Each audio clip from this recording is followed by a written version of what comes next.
রাজনৈতিক দলগুলো, for example NCP বলছে একটি দল এক সময় স্বাধীন মানে পাকিস্তানপন্থীদেরকে পুনর্বাসন করেছে, এখন মুজিববাদকে পুনর্বাসন করছে। আবার আমি দেখতে পাচ্ছি যে আমাদের জামায়াতে ইসলাম থেকে বলা হচ্ছে যে একটি দল মিটফোর্ডের ঘটনার পরে একটি দলকে লাল কার্ড দেখিয়েছে। ওনারা আসলে কাদেরকে মিন করছে? আমি যদি, যেহেতু উনি কোনো স্পেসিফিক দলের কথা বলেন নাই, আমি যদি ওনার এই বক্তব্যকে আলোচনা করি, ডেফিনেটলি বাংলাদেশের মানুষ মিটফোর্ডের ঘটনা একটি গোষ্ঠীকে লাল কার্ড দেখেছে। সেই গোষ্ঠী হচ্ছে যারা সরকারের সঙ্গে যুক্ত। বিকজ এই সময়ে বাংলাদেশে আইন শৃঙ্খলা পরিস্থিতি এই জায়গায় এসে ঠেকবার পেছনে সরকারের একটি বিরাট দায় আছে।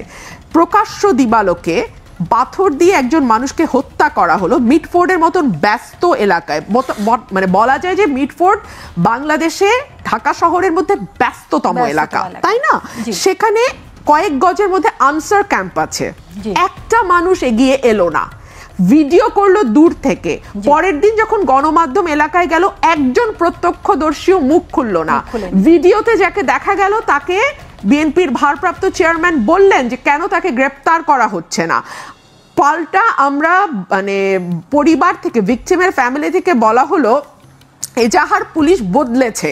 এই যে এতগুলো দায় সুলতানা, এতগুলো দায় তো সরকারকে নিতে হবে, তাই না? সো এই সরকারকে ডেফিনেটলি বাংলাদেশের মানুষ লাল কার্ড দেখিয়েছে। আর বিএনপি কোনোদিনও ইসলাম কি বলে সরি পাকিস্তানপন্থীদেরকে, উনি যেহেতু নাম বলেন নাই তারপর আমি বলছি বিএনপিকেই নিশ্চয়ই মিন করেছেন, পাকিস্তানপন্থীদেরকে কোনোদিনও পুনর্বাসন করেন নাই। আর মুজিববাদকে পুনর্বাসনের প্রশ্নই ওঠে না। আমরা দেখেছি যে আজকে যারা এনসিপির খুব প্রমিনেন্ট মুখ, তারা কিন্তু একসময় ছাত্রলীগ হয়ে, যুবলীগ হয়ে, কোনো মতে আওয়ামী লীগ হয়ে রং গুটিয়ে ভিন্ন রঙে রাজনীতি করে 15 বছর টিকে ছিল। বিএনপিকে কিন্তু আপনি দেখবেন না যে মুখে এক কাজে আরেক, মুখে বিএনপি কাজে আওয়ামী লীগ, এটা বিএনপি কোনোদিনও করে না। সুতরাং যত নির্যাতন বলেন, যত মামলা হামলা বলেন, যত রকম নিবর্তনমূলক অত্যাচার বলেন, এটা কিন্তু 15 বছর ধরে বিএনপির নেতাকর্মীদেরকেই ভোগ করতে হয়েছে। সুতরাং বিএনপি মুজিববাদকে বা আওয়ামী লীগকে, মুজিববাদ বলে তো কিছু নাই, আওয়ামী লীগকে পুনর্বাসন করতে চাইছে, এই কথাটি একেবারেই অসত্য কথা। আমি এই জায়গাটাতেই বলছিলাম যে আমার কথাগুলো কোনো মিথ্যাকে ছড়াচ্ছে কিনা, আক্রমণ করতে গিয়ে আমি কোনো প্রোপাগান্ডাকে উস্কে দিচ্ছি কিনা, সেটা আমাদের খেয়াল রাখা উচিত। পাকিস্তানপন্থী বা মুজিববাদী নিয়ে আমি প্রশ্ন করব না। নূর, আমি আপনাকে যেটা জানতে চাইবো আপনার কাছে, বিএনপি যতই বলুক এই মিটফোর্ড ঘটনায় তাদের কোনো কিছু হয়নি, কিন্তু আমরা দেখতে পেয়েছি যে ঘটনাটা ছড়ানোর পরপরই সমস্ত গণমাধ্যমে কিছু সংবাদ এসেছে, আমরা সেটা নিয়ে আলোচনা করেছি এবং খুবই তীব্র একটা প্রতিক্রিয়া দেখা গেছে বিএনপির বিরুদ্ধে। যেটা পোস্টার ছিঁড়েছে, পোস্টারের উপর অবমাননা করা হয়েছে, এই যে আমরা জিনিসগুলো দেখেছি, এতে কি বিএনপিকে একটু কোণঠাসা করে ফেলার চেষ্টা করা হচ্ছে কি? দেখছেন, তাদেরকে শুভেচ্ছা। এবং আমি ডাবল সময় নেব, রুমিন ফারহান আপা আমার সময় থেকেও আবার একটু বলে নিয়েছেন, এই জন্য যাই হোক না ভুল যে এটা আপনি বলছেন, এই কথা একটু বলা লাগে। আসলে এই কথাগুলো আমরা একটা মানে নতুন বাংলাদেশ, নতুন সোসাইটি, নিউ কন্ট্রাক্টের কথা যখন বলছি, তখন আমরা যদি পুরানো আসলে ন্যারেটিভ নিয়েই পড়ে থাকি এবং তর্ক করতে থাকি, তাহলে আসলে তো আমাদের মধ্যে মানুষ নতুনত্ব কিছু খুঁজে পায় না। বিশেষ করে ধরেন ট্রেডিশনাল, আগে দেখবেন যে টকশোগুলো, আলোচনাগুলোতে, বিশেষ করে যেখানে বিএনপির এবং আওয়ামী লীগের নেতারা এবং আলোচকরা প্যানেল স্পিকার ছিল, মোস্ট অফ দেম তারা বঙ্গবন্ধুকে হত্যা করা হয়েছে, বঙ্গবন্ধুর সময় এটা করেছে, ওইটা করেছে, জিয়াউর রহমানের আমলে এটা করেছে, খালেদা জিয়া ওইটা করেছে, ওই পুরানো আলোচনাগুলোতেই মানে হচ্ছে সবসময় ব্যস্ত থাকতো। তো আমরা এখন আসলে সবাই সামনে এগিয়ে যেতে চাই। ধরেন এখন পাকিস্তান পন্থাকে পুনর্বাসন যদি কেউ করে থাকে, ওইটা ভাই 50 বছর আগের কথা। এই 50 বছরের আগের প্যাচাল পাইরে আমার এই গলার কটগুলো জোর কমাইতে চাই না, আয়ু কমাতে চাই না।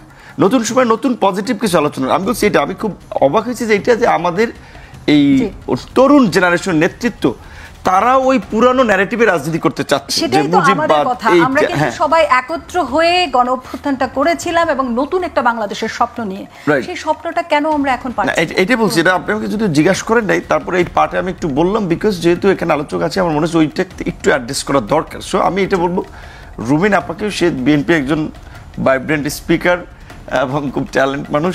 সো আমার মনে হয় যে যারা এই ওই ন্যারেটিভগুলোর মধ্যে ঘুরপাক খাওয়া আলোচনা, আমরা এই নিউ ইস্যু নিয়ে নিউ কথাবার্তা নিয়ে ডিসকাস করা দরকার। তো আশা করি সবাই এই জিনিসটা একটা ফিল করবে, কারণ এগুলো তো অনেক হয়েছে এই কথাগুলো, পাকিস্তান পন্থা কিংবা ধরেন এই জামাত শিবিরের কথা, এখনও স্লোগান আওয়ামী লীগ বলতো, আবার এখন অন্যরা বলছে, এইগুলোর একটা শেষ হওয়া দরকার। এবং আমরা তো প্রত্যাশা করেছিলাম যে আওয়ামী লীগের পতনের পর অন্তত এই অপরাজনীতিটা কিছুটা শেষ হবে। তো এটা ঠিক যে আপনি যে বিষয়ে আমাকে অ্যাড্রেস করেছেন স্পেসিফিকভাবে, যে মিটফুডের ঘটনা বিএনপিকে কিছুটা চাপে ফেলেছে কিনা রাজনৈতিকভাবে, কিংবা যদি বলেন ইমেজ ক্রাইসিসে ফেলেছে কিনা, এইটা বিএনপির কোনো নেতা সরাসরি বলাটা একটু ডিফিকাল্ট। হ্যাঁ, কিন্তু আমার দৃষ্টিতে একজন বিএনপির সাথে আমরা ফাইট করেছি একত্রে, তারপরে আমরা তো দলকানা মানুষ না, আমাদের যে নিজস্ব পজিশন আছে। এই পর্যন্ত বিএনপি খুব বেশি বিপদে পড়ুক, ড্যামেজ হোক বিএনপির, এইটা আমরা আমাদের কাজের দ্বারা আমরা এটা করি নেই, আমরা করতে চাই নেই, কারণ আমরা মনে করেছি বাংলাদেশে বিএনপি একটা বড় রাজনৈতিক দল। এই পট পরিবর্তনের পরে পরিস্থিতি স্বাভাবিক করার ক্ষেত্রে তাদের একটা ভূমিকা পজিটিভলি খুব দরকার। সেটা আমরা চেষ্টা করি সবাই যেন একসাথে একটা পরিবেশ তৈরি করতে পারে। না, আমি যেটা বলি, এখন আপনি যে মূল প্রশ্নটা, কিন্তু এই ঘটনাটা হ্যাঁ বিএনপির ইমেজ আমি মনে করি কিছুটা হলেও ক্রাইসিস ফেলেছে, এবং বিএনপির জন্য একটা ওয়ার্নিং যে বিএনপি যদি এই ধরনের ঘটনাগুলোর ক্ষেত্রে তার দলের নেতাকর্মীদের সংশ্লিষ্টতা যদি নিবৃত্ত করতে না পারে কিংবা এড়াতে না পারে, তাহলে বিএনপি এর চেয়ে সামনে আরও অনেক চ্যালেঞ্জ ফেস করবে। এমনকি সেটা গভর্নমেন্ট ফর্ম করলেও, যেমন আওয়ামী লীগের পতন হয়েছিল এই জুলাই কিংবা ছাত্র আন্দোলনে, এইটি কিন্তু কেউ কল্পনাও করে নাই, কিন্তু হাসিনার মতো একটা 16 বছরের দৈত্য দানবের পতন হয়েছে। ধরেন বিএনপি যদি গভর্নমেন্ট ফর্মও করে, এখন কিছু আলাপ টেলিফোন হুমকি দামকি বাইরে, ভাই 16 বছর আমরা জেল খাটছি, নির্যাতিত হয়েছি, এখন আমরা ব্যবসা করব, এখন আমরা এইটা করবই, লাইক এইটা তাদের মানে একটা কি বলবেন অধিকার, যেটা তারা করতে পারবে। কিছু জায়গায় অধিকার চর্চা, সেটা ধরেন কিছু প্রতিষ্ঠানে নিয়োগের ক্ষেত্রে কিংবা কোথাও বাণিজ্য করার ক্ষেত্রে। সো এই টেন্ডেন্সিটা যদি থাকে, তাহলে এইরকম মিটফোর্ডের মতো আরও ঘটনা ঘটবে। আর এই একটা ঘটনা আপনি দেখেন যে আপনার যদিও ঘটনার 2-1 দিন পরে বোধহয় ভিডিওটা সোশ্যাল প্ল্যাটফর্মে এসেছিল, তার ফলে কি হয়েছে, সমস্ত বিশ্ববিদ্যালয়, কলেজ, শিক্ষা প্রতিষ্ঠান, দেশের সাধারণ মানুষ সবাই কিন্তু একটা প্রতিবাদ করেছে। হ্যাঁ, তারা একেবারে এখনই ট্রিগারটা বিএনপির দিকে দেয় নাই যে বিএনপি এটা করলে কিন্তু খবর আছে, কিন্তু বিএনপিকে একটা ওয়ার্নিং দিয়েছে, মেসেজ দিয়েছে যে বিএনপি যদি এই ঘটনাগুলো তাদের নেতাকর্মীদের সংশ্লিষ্টতা পরিহার করতে না পারে, সামনে কিন্তু বিএনপি এটা নিয়ে খুব চ্যালেঞ্জ ফেস করতে হবে। আমার দৃষ্টিতে এইটাই, যেটা তারা অবশ্যই চাপে পড়েছে, কারণ আলটিমেটলি যতই বহিষ্কার করেন, ব্যবস্থা নেন, যদিও কেউ কি বলছে সে যুবদলের কর্মী ছিল, ধরেন সে যদি যুবদলের কর্মী থাকে, সে তো একজন মানুষ, এইরকম একটা বর্বরতা আমরা তো মানুষ হিসেবে আমাদের বিবেক নাড়া দেবে, আমরা প্রতিবাদ করবই। কিন্তু এই ঘটনায় বিএনপির সে কর্মী ছিল, হ্যাঁ এত বড় দল, এই রকমের এত সব নেতাকর্মীকে কন্ট্রোল করা ডিফিকাল্ট। কিন্তু 5ই আগস্টের পরে এই যে একটা নতুন ঘটনা ঘটেছে, 11 মাস এইটা না, অনেক ঘটনা ঘটেছে, বিএনপি প্রায় 1000 খানেক লোককে বহিষ্কারও করেছে। তাহলে একটা দল ক্ষমতায় আসার একটা সম্ভাবনা তৈরি হয়েছে, সেখানে যদি এখনই লোকজন এরকমের বেপরোয়া আচরণ করতে থাকে, 1000 বহিষ্কার করেও যদি রাষ্ট্রে ধরা না যায়, তাহলে তো মানুষের মনে একটা ভয় আতঙ্ক তৈরি হবে যে সামনের পরিস্থিতি কি হতে পারে। আপনি তাহলে বলতে চাচ্ছেন যে এই যে বিএনপির যে রাজনৈতিক এখন যে ঘটনা দিয়ে যাচ্ছে, এই মিটফোর্ডের ঘটনায়, এটা কি ব্যবস্থার সংকটে, নাকি নেতৃত্বের দুর্বলতায়, নাকি ক্ষমতার যে লড়াইটা সেটাতে টিকে থাকতে পারছে? আমি বলবো পুরোপুরি নেতৃত্বের সততা এবং দুর্বলতার কারণে। এখন আমি বিএনপির সিনিয়র লিডারদের, রুমিন ফারহান আপনার সাথে আওয়ামী লীগের আমল থেকে টকশো করে কথা বলি, তাদের তো এগুলো নিয়ে কোনো সময় তাদের কথাবার্তা আমি দেখি নেই, তাদের মতো সেগুলোকে প্রশ্রয় দেয়, এগুলো করতে বলে লোকালি। তাহলে এখন কথা হচ্ছে তৃণমূলের সিনিয়র নেতারা কিন্তু প্লাইট হচ্ছে একটা ন্যাশনাল ইউনিটি ধরে রাখার জন্য সহনশীল হচ্ছে, কাজ করতেছে, ওয়াই তাদের এই রুট লেভেলে এই রকমের বেপরোয়া কর্মকাণ্ড হবে। ধরেন এটা বাদ দিলাম, কিছু নারায়ণগঞ্জে বিএনপির নেতা এই টেন্ডার না আপনার ঝুটের ব্যবসা কাপড় চুপুর পাঞ্জাবি খুলে ফেলেছে। আমি যদি আপনার কথার প্রেক্ষিতে আসি, আপনি বলছেন যে আপনারা চাচ্ছেন বিএনপিকে সহায়তা করতে, তাহলে বিএনপিকে কারা এই কোণঠাসাটা করছেন? না এখন এই ধরেন এই আপনার আমি যেটা আমি বেশি ঘটনা বলতেছি না, আমি যে জাস্ট নারায়ণগঞ্জের ঘটনাটা বললাম, এই মিটফোর্ডের, এটা তো বিএনপির লোকেরা করতেছে। আমরা যদি আমি বলতেছি এখন হ্যাঁ হ্যাঁ দেখি, আপনি যেটা কারা করতে চাচ্ছেন, জামাত বলছে, এনসিপি বলছে, তাদের কথাগুলো, তাদের সমালোচনা করছে, কেন হচ্ছে এই জিনিসটা? এখন এখানে যদি বিএনপি তার নেতাকর্মীদেরকে একটু শক্তভাবে হ্যান্ডেল করতে পারতো, আমি বলছি যে আমি অনেক সিনিয়র লিডারদের সাথে তো বিভিন্ন প্রোগ্রামে দেখা হয়, আলাপ হয় পার্সোনালি সম্পর্কের কারণে, সো তাদের মধ্যে একটা আন্তরিকতা, উদ্বেগ আমি লক্ষ্য করেছি যে নেতাকর্মীরা এগুলো করে দলের ইমেজ ক্ষুণ্ণ করতেছে, আগামী নির্বাচনে তাদের জন্য চ্যালেঞ্জ তৈরি করতেছে, তারা চেষ্টা করতেছে। বাট আমি বলছি এনি হাও আপনার নেতাকর্মীদেরকে তো আপনারই কন্ট্রোল করতে হবে। কেন তারা কন্ট্রোল করতে পারছে না? আর যখন তারা পারবে না তখন রুমিন আপা যেটা বলেছে, আমরা যতই ন্যাশনাল ইউনিটির কথা বলি, আগামীতে তো ভোটের মাঠে একটা পলিটিক্স আছে, প্রতিযোগিতা আছে, কাজেই সবাই তো যার যার দুর্বল দিকগুলো নিয়ে কিংবা যার যার ভালো দিকগুলো নিয়ে মানুষের কাছে যাবে। সো বিএনপির এখন ক্ষমতায় সরকার গঠন করার সম্ভাবনা তৈরি হয়েছে, তাহলে অল্টারনেটিভ যে আবার যেতে চায়, ধরেন আমিও যদি যেতে চাই, আমি তো বিএনপির দুর্বল দিকগুলো নিয়ে, খারাপ দিকগুলো মানুষের সামনে তুলে ধরবো। সো সেই ক্ষেত্রে বিএনপি এখানে চেক না দিতে পারলে তো এই ধরনের ক্রাইসিস ফেস করবে, আর অন্যরা তো সুযোগ নেবেই। এখন সবাই বিএনপিকে পজিটিভভাবে দেখবে, সবাই বিএনপির প্রশংসা করবে, এটা তো হবে না। আপা, আমি আপনার কাছে আসতে চাই, এই যে নানা দলগুলো আপনাদের নিয়ে কথা বলছেন, এটা কেন হচ্ছে? দেখুন, সামনে একটি নির্বাচন আছে, এখনো পর্যন্ত আমরা জানি না কোন দল কোন দলের সঙ্গে জোটবদ্ধ হবে। আমরা এখন পর্যন্ত যা দেখতে পাচ্ছি তাতে বিএনপি এককভাবেই হয়তোবা নির্বাচন করবে এবং ইসলামিক দলগুলো তারা ঐক্যবদ্ধ হবার চেষ্টা করছে, তারা সকলে মিলে হয়তো নির্বাচনে একটা জোটবদ্ধভাবে নির্বাচনে অংশ নেবে। সো স্বাভাবিকভাবেই এই মুহূর্তে মাঠে ক্রিয়াশীল যে রাজনৈতিক দলগুলো, এর মধ্যে বিএনপি আছে, জামায়াতে ইসলাম আছে, আমাদের নূর ভাইয়ের গণ অধিকার পরিষদ আছে, আমাদের গণসংহতি আন্দোলন আছে, আমাদের বাসদ আছে, সিপিবি আছে, অনেকগুলো রাজনৈতিক দল আছে এবং নতুন রাজনৈতিক দল এনসিপি নতুনভাবে আত্মপ্রকাশ করেছে। সো প্রত্যেকটা দলই কিন্তু চেষ্টা করবে নিজের ভোটটা কি করে বাড়ানো যায়, নিজেকে কতটুকু ক্লিন এবং নিজেকে কতটুকু পরিষ্কার দেখানো যায় মানুষের সামনে, নিজে কি কি নিজের দলগতভাবে কি কি অফার করা যায়, যে আমি নির্বাচিত হয়ে আসলে এটা এটা এটা এটা আমি দিব মানুষকে, কিংবা আমি এই এই এই এই কারণে অন্য রাজনৈতিক দলগুলোর চেয়ে বেটার। সো এটা দেখাতে গিয়েই যেহেতু বিএনপি এই মুহূর্তে খালি চোখে আপনি দেখবেন যে যদি আজকে বাদে কালকে নির্বাচন হয়, বিএনপি হয়তো ল্যান্ডস্লাইড ভিক্টরি 2/3 মেজরিটি নিয়ে পার্লামেন্টে যাবে।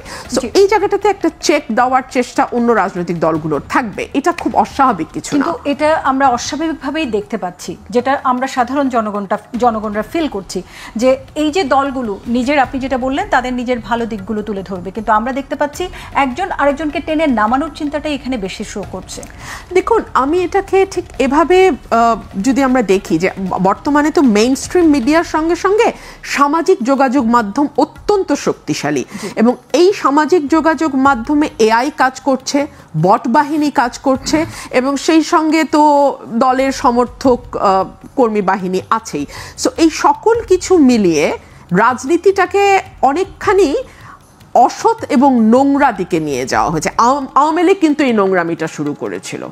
বাংলাদেশের রাজনীতিতে গত 17 বছর মাঠে থেকে আমার যে উপলব্ধি, এই যে এখন বিভৎস কাদা ছোড়াছুড়ি এবং নোংরামি আমাদের চোখে পড়ছে, এটার জন্মদাতা কিন্তু আওয়ামী লীগ। এর আগে কিন্তু আমরা নারী রাজনীতিবিদদেরকে এভাবে নোংরাভাবে আক্রমণ করা, তাদেরকে নিয়ে জাতা প্রোপাগান্ডা চালানো আমরা অতীতে দেখি নাই।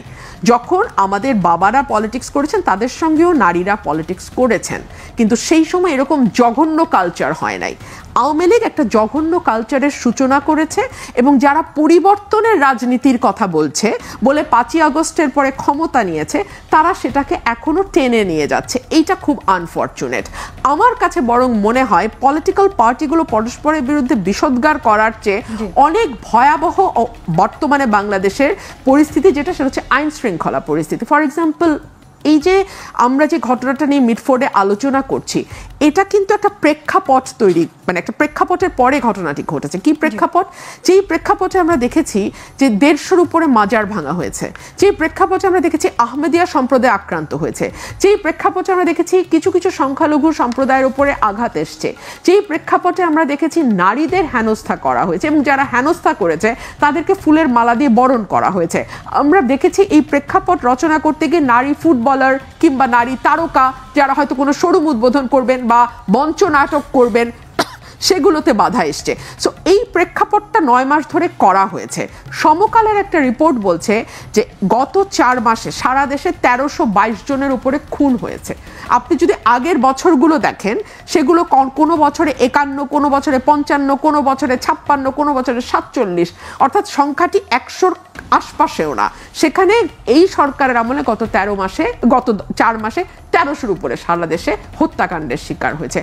মবের ঘটনা বিজনেস স্ট্যান্ডার্ডের রিপোর্ট বলছে উল্লম্ফন, মানে এত উঁচুতে উঠে যাওয়া মবের ঘটনা এবং 82 জনের উপরে মানুষ মব কাণ্ডে মানে নিহত হওয়া, এটা অতীতে হয় না। আপনি কি করে এটা কনফার্ম যে এই রাজনৈতিক দল, কোন একটা রাজনৈতিক দল আসলে এই হত্যাকাণ্ডটা কমে যাবে? না, রাজনৈতিক দল আসলে যেটা হবে, ল অ্যান্ড অর্ডার সিচুয়েশনটা এখনকার চেয়ে অনেক বেটার হবে।